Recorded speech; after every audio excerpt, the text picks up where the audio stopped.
마태복음과 마가복음의 기록에서는 두 강도 혹은 두 행악자가 함께 예수님을 비난하는 내용이 있어요. 그러나 누가복음에서는 한 사람은 하나님을 비난하고 예수님을 비난하고 한 사람은 예수님을 비난하지 않는 장면이죠. 이것을 성경의 모순이다라고 이야기하는 분들이 있다면 제가 답변을 드리겠습니다. 그렇지 않습니다.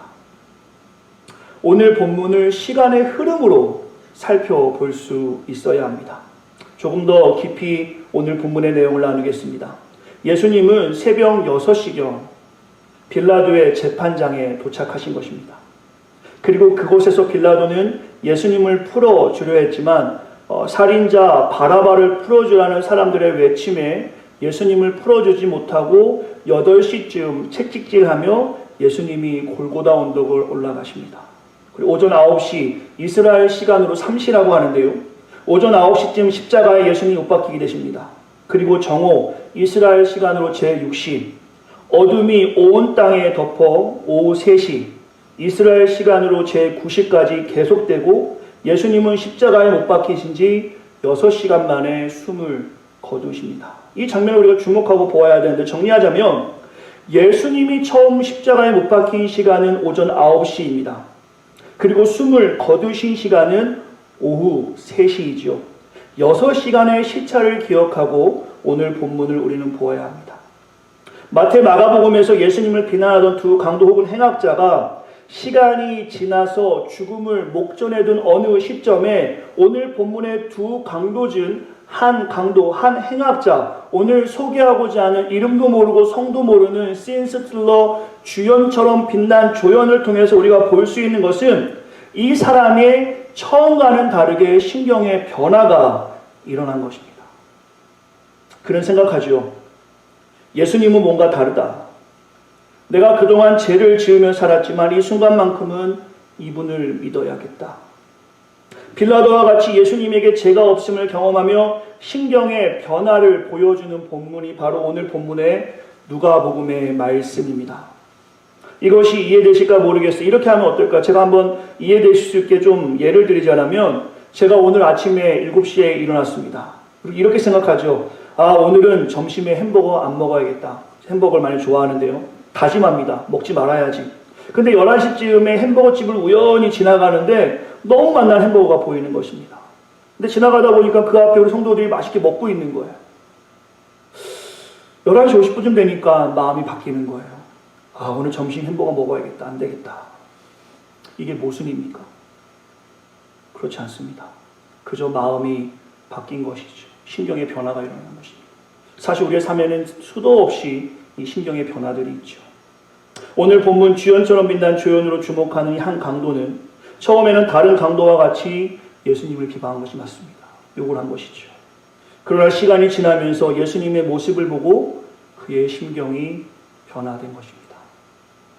오늘 본문의 신스틸러 한 강도의 대답을 보시면 그의 변화된 심경을 우리가 이해할 수 있는데요. 41절과 42절이죠. 그는 이렇게 이야기합니다. 우리는 죄를 지었기 때문에 이런 벌을 받아도 싸지만 이분은 잘못한 것이 아무것도 없다. 예수님, 당신의 나라에 들어가실 때 나를 기억해 주세요. 똑같은 사건이지만 마태와 마가복음에서는 신경의 변화를 갖기 전에 강도의 모습을 강조하고 오늘 본문의 누가복음에서는 신경의 변화를 가진 오늘 소개하고자 하는 십자가 위에 한 행악자를 우리에게 보여주는 것입니다. 왜 그럴까요? 여기서부터가 매우 중요합니다. 오늘 말씀을 준비하며 주신 하나님 말씀에서 이 두 장면, 마태, 마가복음의 두 강도 혹은 두 행악자나 누가복음의 두 행악자는 사실 다 우리의 모습입니다. 하나님을 만나지 못한 우리의 상태는 마태복음과 마가복음에서 기록한 이 두 행악자에 비해서, 두 강도에 비해서 조금 더 나아 보이지 않는 죄인이었습니다. 이들만 죄를 짓고 산 것이 아니라 우리 또한 죄를 짓고 살았죠. 조금 더 깊이 본문의 내용을 살펴보면 이 두 강도처럼 주님을 희롱하는 모습은 예수를 알기 전 예수를 부인하는 우리와의 모습과도 다를 것이 없습니다. 우리의 모습과 같은 모습이라는 것이죠. 그러나 오늘 본문인 누가복음을 보시면 예수님이 십자가에 못 박히신 모습을 보고 신경의 변화가 한 사람에게 일어난 것입니다. 아무 죄 없으신 예수님이 십자가에서 아무 말 없이 흘리시는 그 피를 보고 한 강도, 이름도 모르고 성도 모르고 성경에 길게 기록되어 있지 않지만 그가 심경의 변화를 경험하는 것이에요. 그는 말합니다.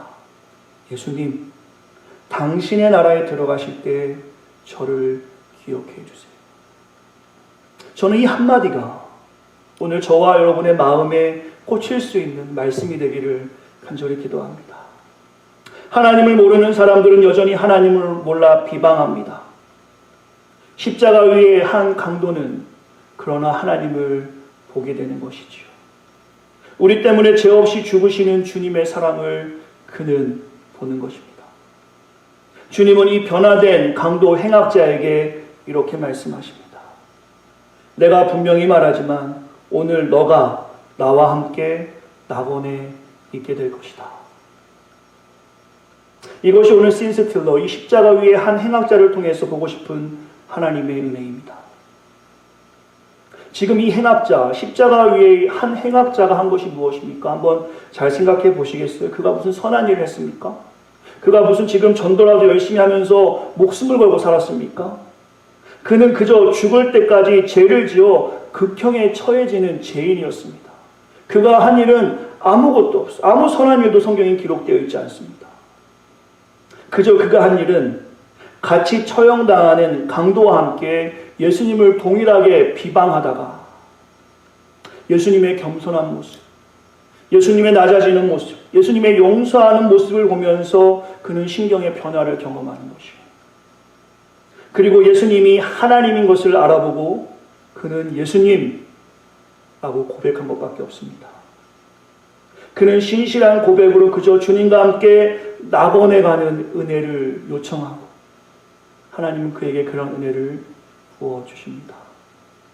뭐가 떠오르는 것이 없으세요? 뭐가 막 머리에 스치는 생각이 없으세요? 이 한 사람, 이 사람이 바로 예수님을 믿고 변한 우리를 보여주는 것이지요. 말씀의 결론을 맺죠. 오늘 본문의 신스틸러, 주연처럼 빛난 조연, 십자가 위의 한 강도는 바로 우리의 모습입니다. 죄로 인해 죄값을 마땅히 받아야 하지만, 우리가 죄로 인해서 마땅히 죽어야 하지만 주님께서 우리를 용서해 주시고 아무 공로 없이, 아무 행위 없이 그저 하나님을 하나님으로 알고 영접했더니, 어려울 때 힘들 때마다 하나님을 붙잡고 살았더니 여전히 제 덩어리고 여전히 교만하고 여전히 본질상 진노의 자녀로 살아가고 있지만 주님이라는 신실한 고백에 우리 주님께서는 너는 내 아들이라, 오늘날 내가 너를 낳았도다. 주님 말씀하시니 우리를 품어주시는 것이죠. 이 하나님의 사랑을 우리에게 알려주시기 위해서 오늘 본문의 두 강도 중에 한 행악자의 모습을 우리에게 말씀해 주고 있는 것이죠. 이 누가복음의 본문이 바로 이 말씀을 우리에게 해주는 장면입니다.